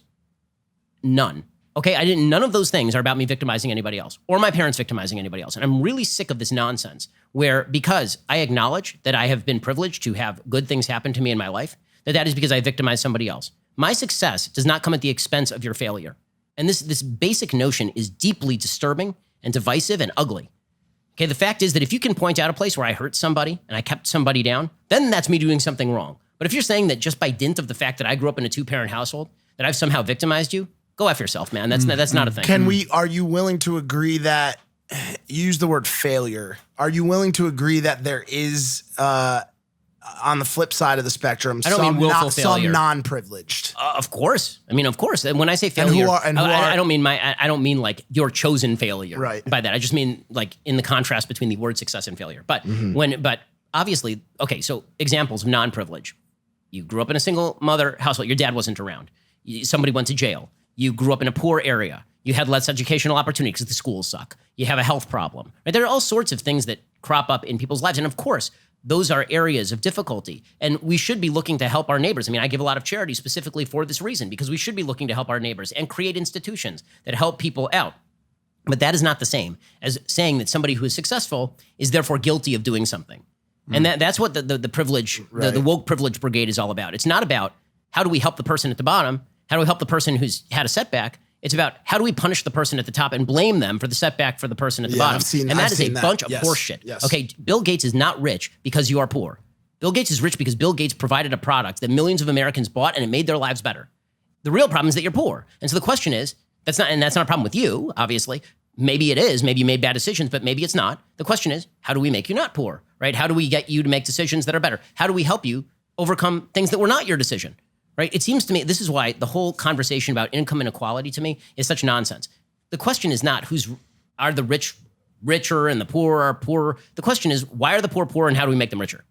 Why should I possibly care that you make a lot of money? Like, this is absurd to me. I've in my life made some money, and I've made more money, and I made a lot of money. And guess what? I was the same human being. It didn't make me innately a worse person now that my income level is higher. And it didn't make me innately more generous or wonderful when I was poor. This is a bunch of nonsense. Are the rich doing enough to start to mitigate or work to help the socioeconomic issues that are causing those problems so that the poor can become richer? On a tax level, 100%. On a tax level, the rich are. What about on like an education level? So on an education level, the problem is not the amount of money that is being poured into the schools. The problem is lack of school choice. I mean, you know who used to agree with this was Elizabeth Warren, right? In 2003, she wrote a book called The Two-Income Trap. And in that book, Elizabeth Warren said that one of the big problems in America is that if you're stuck in a crap school district and you can't move your kid, you're stuck in a crap school district and you can't move your kid, and you can't afford to move to the suburbs because you're poor, right? So what do? Well, the answer would be that we give you some sort of school voucher so you can move your kid out of the crap school and into a better school. right? I'm all for solutions. But like wouldn't that. everybody then just move their kid out of the crap school into the better school? And then when you just have crap schools in the suburbs? No, because if the question is what made the crap school a crap school? Was the crap school a crap school because the parents' population was not doing enough? In which case it won't matter where you move your kids. Or was the crap school a crap school, this is the supposition, because the teachers were not as good, because it was underfunded, because it was not run well, because the administration was a problem, because the rules were set differently. Right? So it allows that change, right? Is what you're talking about? More freedom is better. More choice is better. Right? This is a good thing, right? It forces those systems to have to adapt and change if everybody's leaving. This is Spencer's specialty. He's been working at Education Doc for the past 6 years. He's about to do a cross-country tour. He's met with some of the biggest educators, legislators in the education space. So this is right up his alley. Yeah. No, I mean, this is super important stuff. I mean, when you're talking about increasing opportunity for people, the fundamental thing that you can do is stop trapping them in systems that are failing. And this is why it drives me nuts when, I don't know if you've been watching what's been happening in New York right now with Bill de Blasio and the education system, and the push by the New York Times to shut down a lot of the kind of gifted programs in New York, because they say, well, not enough minority kids are getting into the gifted programs, so shut down the gifted programs. It's like, why would you shut down the gifted programs? Why not focus on making the other schools non-garbage? Right. How about that? Like, why are we taking the schools that are doing well and we're like, well, shut those down because they're not diverse enough, and the schools that are more diverse, those are garbage. So we'll just put all those other kids back in the garbage schools, and then everything is fine. So you didn't heal anything. That's what are you almost doing? exemplary of the system of like higher taxation on wealthy. It feels like it just blends down right to that kind of program. Like it feels very similar, like penalizing those that are performing better in a way to help the lower performers. I mean, the truth is that the United States tax system, the lie that the rich don't pay their fair share in America, is a lie. It is an absolute, abject, ridiculous lie. The United States has the most progressive individual income tax system in the West. It's not close. We have a much more progressive individual income tax system than anybody in Europe. Why? Because the taxes in Europe are sky high for people in the middle class. If you're making above 60 grand in Denmark, you're paying like 60% of your money in taxes. Yeah. Okay, in the United States, you really don't start paying heavy taxation until you make six figures. And then once you get up into the upper levels, you're paying like 50% of all the money that comes in. Right? Now, to me, does that spell the rich somehow screwing the poor? Or does that sound more like the rich are footing nearly the entire bill for everything? The tax burden in the United States is wildly disproportionately placed on people who are at the top of the income spectrum. Now, So why I might think that is wrong, I do think that's wrong actually, but it certainly puts the lie to the idea that the rich aren't paying their fair share. I mean, I don't know how you're defining fair share, but when you pay 95% of all the net revenue to the government after you take out the benefits that you also receive from the government, because the rich don't get any benefits, and if you're middle class, you do get some government benefits depending on the governmental programs you're taking advantage of.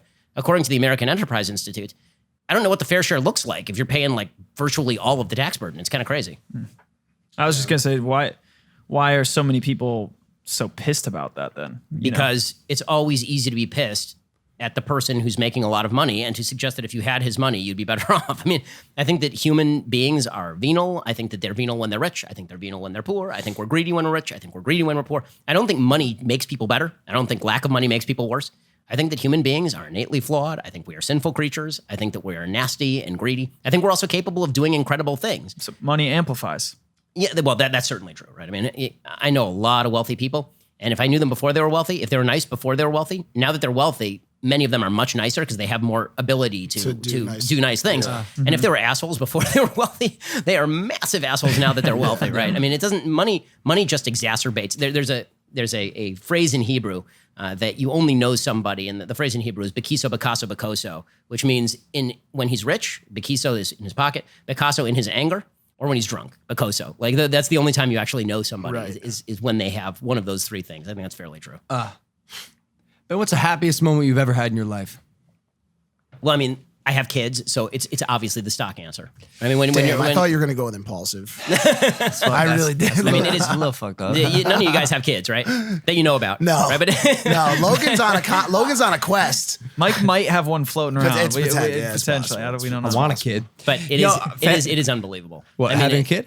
Oh, yeah. You can't tell me this, man, because I really do want a kid. Okay, so. You know what's cooler than family channels on YouTube?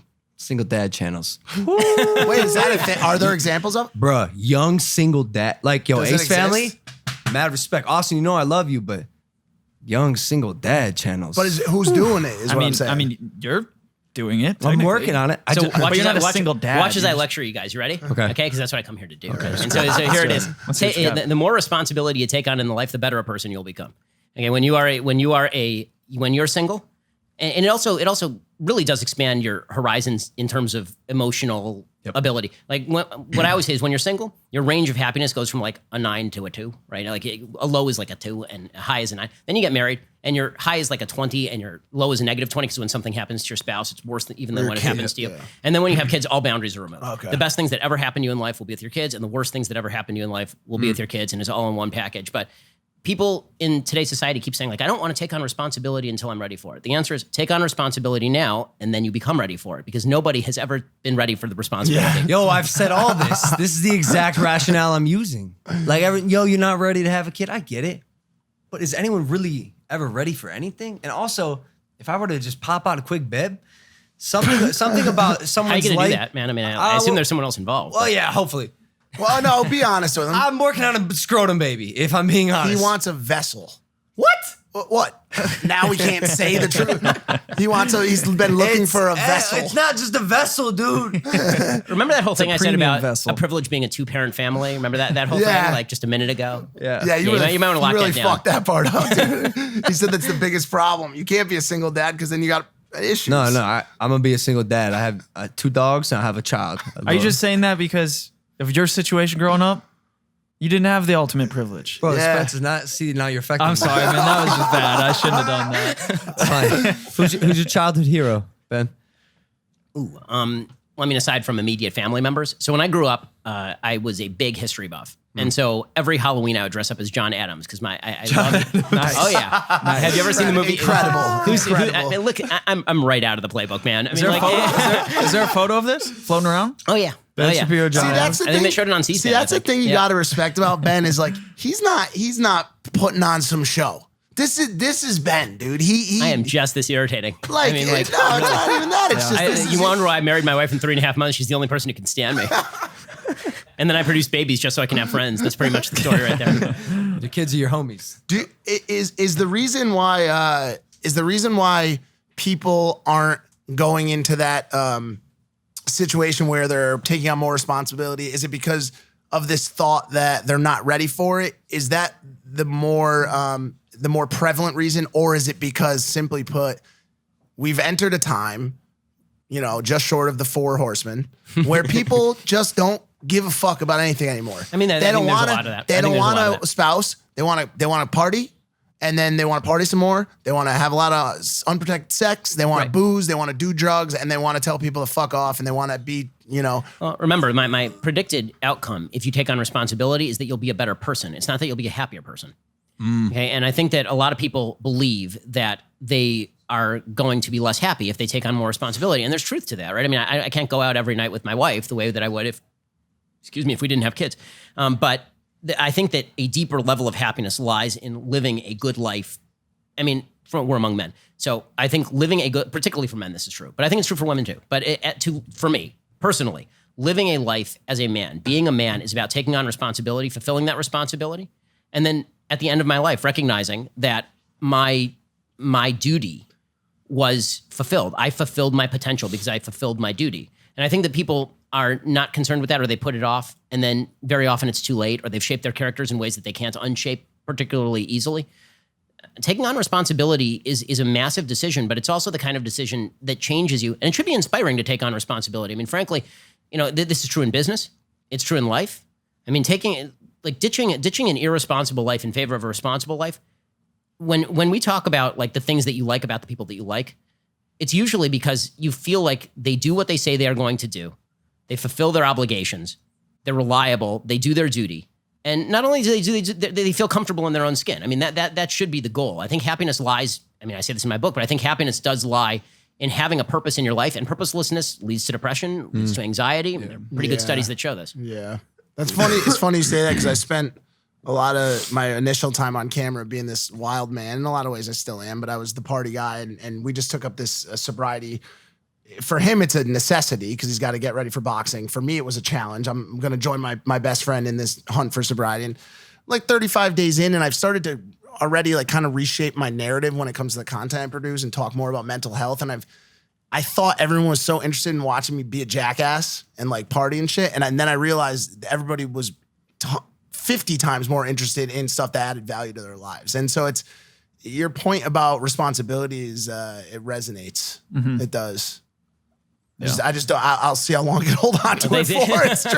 It's just tricky. It's tricky. Yeah, I think the responsibility for me, like we've talked about, like I don't particularly want to have kids, and I think the responsibility is made up in my mission to give back to education, to give back to the world, and I'm taking that responsibility. So I think, there are a lot of younger people out there that are choosing to not have kids, and they're choosing to go those routes, and I think it's not necessarily because they're maybe avoiding that burden or that responsibility. I think it's there's more earthly responsibilities that we're feeling called to. As long as that involves you doing a thing and not requiring other things of other people, I think that's a great thing. I think that people tend to use politics as a substitute, like, well, I gave it the office because I voted for higher taxes. That means that I'm a giving person. It's like, well, that wasn't something you did, right? Your vote was not a thing you did. You just voted, right? Okay, your ideas were not a thing you did. Were just ideas. What did you do today to make the world a better place, to make your community better, to help somebody out? What did you do? Not what did you tell somebody else to do? Not what did you tweet to some jerk on Twitter?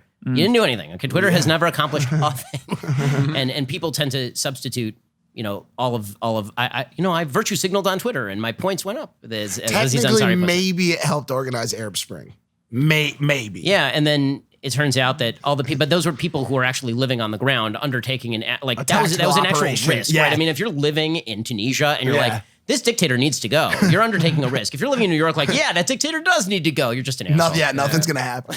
What did you have the fan stuff? Are we doing that still? Yeah, I mean, I have some fan questions here. And I want to make sure, I think one of them is 2020 too. One, I had a question from back home from someone. Can you ever see yourself running for a major political office? When I was younger, the answer was yes. Now it just looks like so terrible in every possible way. Like I number one, I have kids, and that does actually change your mouth. Like I don't want to spend my time on the road. Like I used to speak on a lot more college campuses. I speak on fewer. I want to be home with my kids. Beyond that, it's terrible. I mean, like having your entire life subjected to the woke scolds, as I term them, the people who are just out there to dig up every single thing that you ever did to try and humiliate you and shame you and make you feel bad about yourself. Like, it sounds really awful. And frankly, I have a great job right now. I get to speak ideas to people. And once you're in politics, like, let's say that you ran for president, you win. Okay, and then my sole job as president is to basically make my job irrelevant because I'm a small government person, so I want to see the government reduced in size. Right? My entire job is not to talk ideas anymore. My job is now to fire a bunch of people in the executive branch and yourself too. Right? Like exactly. To get as small as I mean, Rick Perry did not run a good campaign in 2012, but the one thing he said that I liked was he said, "My job is to make Washington irrelevant in your lives," and I thought that sounds fantastic. I mean, you know how nice it would be to wake up every morning and be like, "Who's president? Don't care."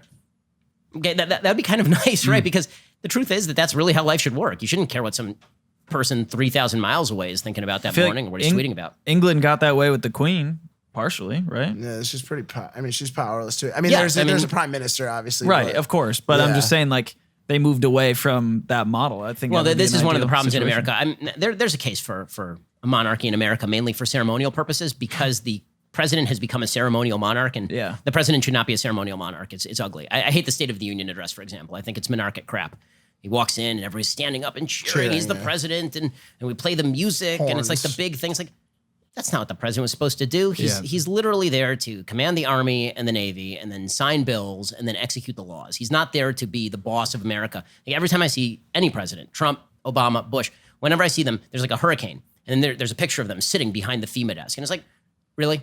What are you directing the resources? Is that what you're doing? Are you sitting there and you're moving all the pieces around like you're playing Stratego over here? Have you seen just Trump sitting there in a FEMA cap? Have you seen Trump talk about Category 5 hurricanes? Did you see that clip? Yeah, it was real and it was spectacular. Yeah, of course. Like, he's got like, there's been like probably 5 Category 5 hurricanes, and each time one comes out, he's like, "We've never seen one." So there's all the clips back to back. Yeah, it's never been anything like it. It's unbelievable, unprecedented. Category 5. We've never seen it before, it's ever. The greatest. Here's the thing. One of the things that does drive me nuts about the media and the political debate right now is we all know what President Trump is. Like, are we going to keep pretending that we're shocked anew every time one of these things happens? I stopped. Like, we all stopped in this house. But the media, every time it's like, Chiron, breaking news, Trump says dumb thing. It's like, oh, world ends.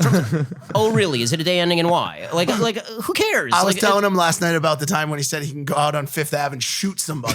Literally. Right. And everybody was like, oh my God, that's so terrible that he would say that. Okay, first of all, like, the man is basically a stand-up comedian. If you ever watched any of his rallies, he's not doing it like, This is why people are like, if Obama said the same thing, you'd be really mad. I'd be like, right, because Obama is a politician who is intelligent and thinks through the things he says before he says them. Yeah. So if Barack Obama says a thing, I take it seriously. For the same reason that when my wife says something, I take it pretty seriously. When my 3-year-old says something, I don't take it seriously at all. Like, why would I like this idea that I have to take Trump with the same level of seriousness in what he says as Barack Obama is asinine in the extreme. You would never do this in your life. But does that tolerance hurt us on a foreign scale? And also, does it hurt the office of the president? And does that matter? So it's not good for the office of the presidency, right? I mean, I do not like the lack of decorum in the office of the presidency. I think that, as I said earlier, there's a friend of mine writes for the New York Times actually and says that removing all the guardrails from rhetoric is a bad thing. And I kind of agree with that. I mean, the president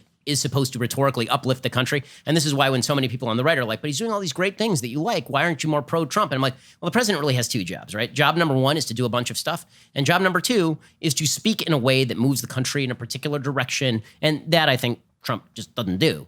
But when it comes to, the sort of foreign affairs kind of stuff, I honestly am a foreign policy realpolitik guy in the sense that I think countries have their interests. They pursue those interests. I don't think what the president says has an extraordinary impact on the interests of foreign countries. Like, I don't think, if it did, then Trump's wheedling and kind of his needy stuff with Kim Jong-un would have stopped Kim Jong-un from firing off missiles. It doesn't, right? I mean, Trump is of the opinion that you can sort of kiss ass into people doing what you want them to do, mainly because I think a lot of people have actually done that to President Trump in the past, right? I mean, I think that people who are sycophantic to him do well by President Trump. And so he thinks, I'll extend that logic. I'll go be really, really nice to Kim Jong-un, and then we'll be best friends. And that's why he tweets like this, right? He sent me a beautiful letter, unbelievable. And it's like, well, no, Kim Jong-un's international interest did not change because he sent you a nice letter. He's an evil dictator who's keeping millions of people in a gulag, and he has an interest in maintaining his power source by developing nuclear weapons and missiles. I mean, that has not changed just because you're nice to him. So, or because Dennis Rodman goes exactly. But by the same token, when Trump says about him like he's little rocket man, and people are like, "Oh my God, he called him little rocket man. It's unbelievable." Okay, North Korea is not launching a nuclear war against the United States because Donald Trump said little rocket man. Are you sure? Because that dude seems a little fucking off hinge. I am 100% positive because there's one thing that Kim Jong-un wants, and it's not to be killed in a nuclear annihilation. Right, that's literally the only thing he cares about. That's the only thing. He will murder his relatives. He will anthrax his relatives. He will strap people to anti-aircraft guns. The one thing he wants is to maintain power. And there's a very surefire way not to maintain power, and that is you fire a nuclear weapon at the United States. Okay, our military is not up for that. Yeah, to put it mildly. Did you say he straps people to anti-aircraft? He did that. Yeah, he shot one of his negotiators, I think, with an anti-aircraft gun. Yeah, this dude's a fucking maniac, dude. Yeah, he's probably the world's worst human being. Yes. 2020. Who has any chance? Because all right, first of all, is there a chance against Trump? Of course, yeah, 100%. Who is it? Biden is the best shot for them in a general. I don't think he makes it through the primaries. So the best shot in a general. Let's say that you were a Democrat. The goal in politics is to make it very hard for people to vote for your opponent and very easy for people to vote for you. So Joe Biden doesn't make it hard for people to vote for Trump, but Trump makes it very hard for people to vote for Trump.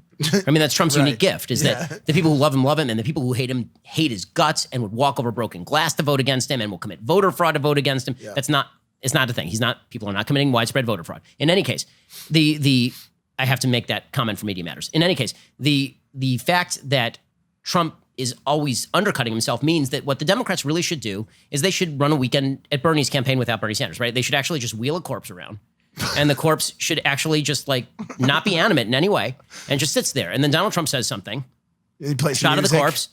Back to Bernie's, back to Donald Trump, and people are like, "Oh, that Trump guy, I can't stand that guy." But this corpse over here, he seems kind of nice, right? and so you think of the Democratic candidates, which one is the closest to being a corpse, and you figure, okay, Joe Biden is kind of stumbling around out there. He doesn't seem totally with it. He's totally non-threatening, right? Nobody's looking at Joe Biden and being like, "That guy is going to totally remake America." Like, does he even know where he is right now? Like, so he's non-threatening. So that being the case, that's why he's clocking Trump in the early polls in a lot of the swing states. There's a poll today showing him up about 9 points in Wisconsin. In national polls, he's up like 12. Okay, now, the other Democrats, it's a bit more dicey. Because if it's a referendum on Donald Trump, who is very off-putting, versus Kamala Harris, who is radical and also off-putting, or Elizabeth Warren, who is radical and not quite as off-putting as Kamala Harris, but certainly pretty radical, then it becomes a lot more of a competitive race. So all the Democrats, I've been saying this since the day Trump was elected. If Democrats want to win, all they have to do is one thing: not be crazy. That's it. That's the entire thing. And they can't do it. They can't do it. They do a 7-hour climate change town hall in which they declare that they're going to stop you from eating meat and they're going to ban plastic straws. Like, is that your path to victory, guys?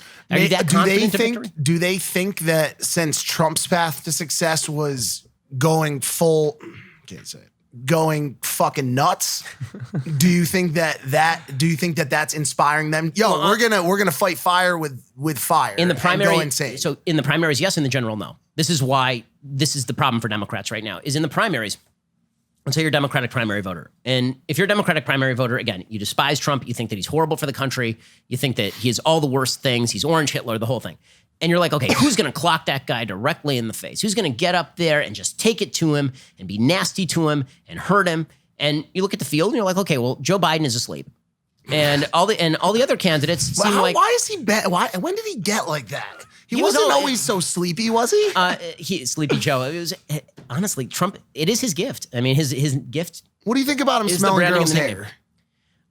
I think that it's weird, but I also don't think that it's anything like what the media have suggested that it is. Yeah. Right? I mean, like I'm not going to pretend that Joe Biden hugging people too long is the same thing as Al Franken grabbing people by the ass or Donald Trump sexually harassing people allegedly, right? Like I'm not going to pretend that it's like, I think that is people trying to create a narrative about Biden. With that said, again, the election's actually going to be very simple. Is it a referendum on Trump or is it a referendum on the Democrats? If it's a referendum on Trump, he loses. If it's a referendum on the Democrats, they lose. The great lie of 2016 is it was a referendum on Trump and he won. So both the left and the right have bought into this and it's nonsense. 2016 was not a referendum on Donald Trump. It was a referendum on Hillary Clinton. For sure. Everybody thought that it was going to be about Trump is so toxic, he's so terrible, you can't vote for him, and that's why she'll definitely win. And then it turned out that it was actually a referendum on Hillary. And people weren't that into it. People didn't like Hillary. Donald Trump did not bring out vast swaths of millions of new voters or any of this. In Wisconsin, Donald Trump won fewer absolute votes than Mitt Romney did. Mitt Romney lost the state of Wisconsin. Donald Trump won the state of Wisconsin. Why? Because a lot of voters went missing for two reasons. One, they thought it was for sure Hillary was going to win. And two, they didn't like Hillary all that much. She was off-putting. Was Comey's story the nail in the casket? Would it have gone a different way if that didn't happen? In an election where 80,000 votes in 3 swing states decide the entire election, it's hard to say that any one factor didn't decide the election, right? You could say it was the Comey story. You could say that it was Hillary collapsing into a van a couple of weeks out from the election. I felt like that was minuscule. The Comey story to me was the end all. Well, I think that it definitely hurt her. It underscored suspicions that people had that she was corrupt because she has been an extraordinarily grasping politician since she first entered the political scene. It underscored a lot of things about her. So yeah, I mean, the Comey thing definitely hurt her. I'm not going to pretend that it didn't, or that without the Comey thing, Trump definitely wins. Because who the hell? Again, he won the greatest outlier election in American history. He lost the popular vote by 2.5 million votes, and then he won the Electoral College by like 70 or 80 votes. Okay, that is a massive data outlier. So that means that basically any factor could have changed the election. I mean, it was a very, very close election in those states. You have what are we doing here? I've had this asked to go to 4 hours. Is it a Ben thing or is it a you thing? I need to know. It's a Ben thing? It's no one's thing. Because the people watching this want us to go to tomorrow. Why are you saying no? I know for fucking fact. Well, do we do audio only now, Dylan? I'm confused. Well, go do some fan questions. All right, let's do some fan questions on audio only. You're stressing me out, dog. You're freaking out, man. You're freaking out. Ben, thank you, bro. Thank you for coming on. Hey, thanks for having me. I appreciate yeah, of course, man. I wish I could have spoke more, but it's okay. I took up all the time. No, it's kind of your thing, and I enjoyed listening to you. Oh yeah, one quick question. Some people say you're they say you're not a smart guy. You're just a really dumb guy who talks fast and uses big words. What do you say to those people? Do you even acknowledge that comment? What's the metric, by the way? I mean, are we doing metric by like IQ? No, I don't know. Just like my educational background. I don't know. You have haters.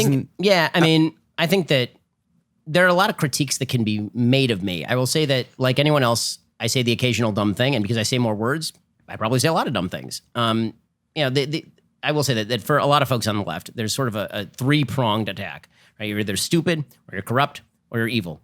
So if the best thing to come up with is that I'm stupid, I can live with that. I find it fascinating because like it's hard for me to listen to you and find any way that sentence holds any truth to it.